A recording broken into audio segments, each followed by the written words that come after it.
पंजाब का कोई गैरतमंद बेटा कभी पंजाब की मिट्टी नहीं बेचेगा। ये वो अल्फाज हैं जो पंजाब के एक हीरो शेरदिल जवान ने फांसी पर लटकने से पहले बोले। दोस्तों, आज हम आपको पंजाब के एक हीरो की कहानी बताएंगे। राय अब्दुल्ला भट्टी, जिसे ज़्यादातर लोग दुल्ला भट्टी के नाम से जानते हैं। ये एक पंजाबी मुसलमान राजपूत था जो पंजाब के पिंडी बटिया में पैदा हुआ था। इसका तल्लक ज़मींदार तबके मकामी दई सरदारों के ख़ानदान से था।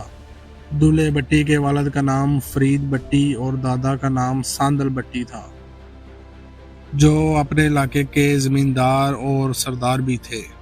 दोस्तों, ये उस दौर की बात है जब हिंदुस्तान में जलालुद्दीन अकबर की सल्तनत अपने अरूज पर थी। अकबर के बादशाह बनने से पहले पंजाब के ज़मींदारों और किसानों में बादशाहों के बारे में ये सोच पाई जाती थी कि ये बाहर से आते हैं और हमारी धरती पर कब्जा करके बैठ जाते हैं। हम इनको लगान क्यों दें? हमारी ज़मीन, हमारा देश, मेहनत हम करें और लगान ये कब्जा करने वाले ले जाएं। इसलिए अकबर के दौर में किसानों ने लगान देने से इनकार कर दिया। इस तहरीक को लीड कर रहे थे सांदल भट्टी और फरीद भट्टी। अकबर को अंदेशा था कि अगर पंजाब किसान तहरीक जोर पकड़ गई तो पूरे हिंदुस्तान में टैक्स मुखालफ तहरीक फैल जाएगी। अकबर के नुमाइंदों ने जंग भी की और सफारत भी, लेकिन जब सांदल भट्टी ना माना और किसानों की तहरीक से दस्तबरदार ना हुआ तो अकबर ने सांदल भट्टी और उसके बेटे फरीद भट्टी को गिरफ्तार करवा लिया। अकबर के हुक्म पर सांदल भट्टी और फरीद भट्टी को निशाने इबरत बना दिया गया। उनको फांसी दे दी गई और लाहौर के मशहूर चौराहों पर उनकी लाशें लटका दी गईं। फरीद भट्टी की बीवी का नाम माई लद्दी था। माई लद्दी उस वक्त उम्मीद से थी। माई लद्दी ने फरीद भट्टी की मौत के 4 या 6 माह बाद एक बेटे को जन्म दिया, जिसका नाम राय अब्दुल्ला भट्टी रखा गया। माई लद्दी ने फैसला किया कि वो अपने बेटे को हर मुसीबत आफत से दूर रखेगी। दुल्ला भट्टी जब जवान हुआ तो एक दिन उसकी मुलाकात अपने एक रिश्तेदार जलाल भट्टी से हुई।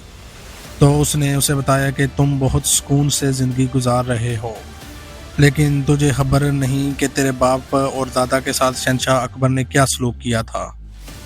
ये कहकर उसने वो सारे वाक़यात सुना दिए जो उसके बाप और दादा भट्टी की मौत का सबब बने थे। ये सब सुनकर दूल्हे भट्टी की आंखों में खून उतर आया।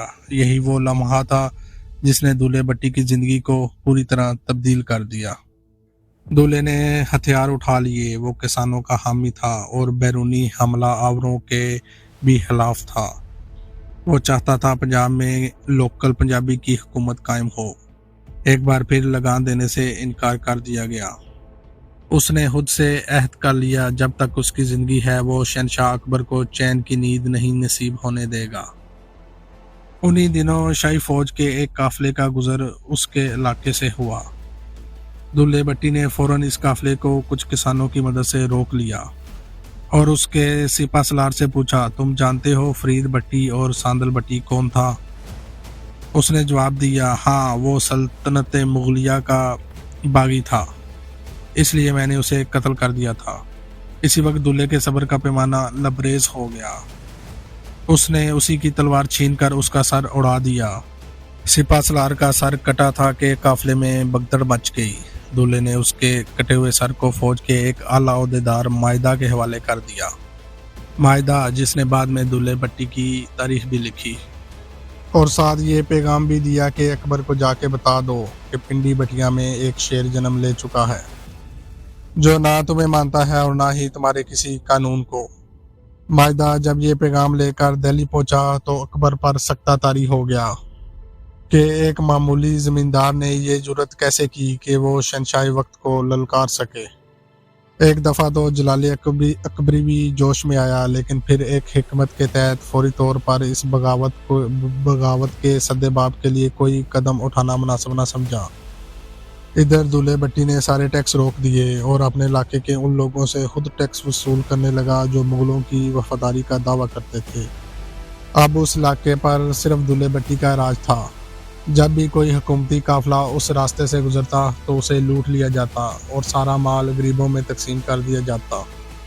اگرچہ اس دوران سلطنت دہلی سے بھی کئی بار کوشش کی گئی کہ اس بغاوت کو کچلا جا سکے، لیکن اس کے باوجود اس مادر وطن نے 15 سال تک شہنشاہ اکبر کو چین کی نیند نصیب نہ ہونے دی، حتیٰ کہ ایک وقت ایسا بھی آیا کہ اکبر کو اپنا دارالحکومت دہلی سے تبدیل کر کے لاہور لانا پڑا تاکہ وہ قریب رہ کر دولہے بھٹی کی سرگرمیوں کو روک سکے۔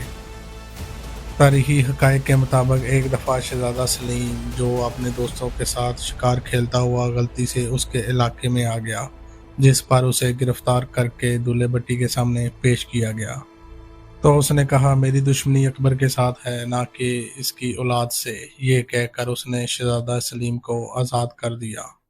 مشہور مورخ بشیر حسین بھٹی اپنی کتاب تاریخ دولہا بھٹی میں لکھتے ہیں کہ ایک دفعہ خود اکبر بادشاہ بھی اسی علاقے میں آئے اور بھٹیوں کے ہاتھوں گرفتار ہوئے، اور جب اسے دولہا بھٹی کے سامنے پیش کیا گیا تو اکبر نے نہ صرف شہنشاہ ہونے سے انکار کر دیا بلکہ کہا کہ وہ تو درباری اکبری کا معمولی بانڈ ہے، جس پر دولہا بھٹی نے کہا کہ اگر تم واقعی بانڈ ہو تو میں بے گناہوں کا خون نہیں بہاتا، لیکن اگر تم شہنشاہ ہو کر اس چھوٹی حرکت کے مرتکب ہو رہے ہو تو اس سے زیادہ ذلیل حرکت ہو نہیں سکتی، تو جاؤ میں تمہیں معاف کرتا ہوں۔ کہا جاتا ہے کہ اس واقعے کے بعد اکبر نے چند رئیسوں کی مدد سے دولہے بھٹی کو دربار میں آنے کی دعوت دی تاکہ صلح کے معاملات طے کیے جائیں۔ جب دولہا بھٹی دربار اکبری میں پہنچا تو اکبر نے کہا صلح کے معاملات برابری کی سطح پر طے کیے جاتے ہیں، لیکن تم ہمارے مقابلے میں بس چھوٹے سے زمیندار ہو، لیکن اس کے باوجود ہم شہزادہ سلیم اور مرزا نظام الدین کی سفارش پر تمہارا ہر مطالبہ ماننے کو تیار ہیں، لیکن اس کے بدلے تمہیں ہمارے ریاستی قانون کا احترام کرنا ہوگا۔